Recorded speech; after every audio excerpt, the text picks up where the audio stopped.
লিখিত সুসমাচার 11 অধ্যায়ের পরিপথ পড়ছি।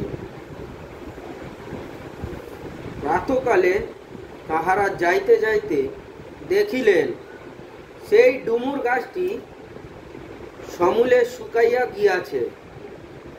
তখন পিতর পূর্বকথা স্মরণ করিয়া তাহাকে কহিলেন, রব্বি, দেখুন, আপনি যে ডুমুর গাছটিকে শাপ দিয়েছিলেন সেটি শুকাইয়া গিয়াছে।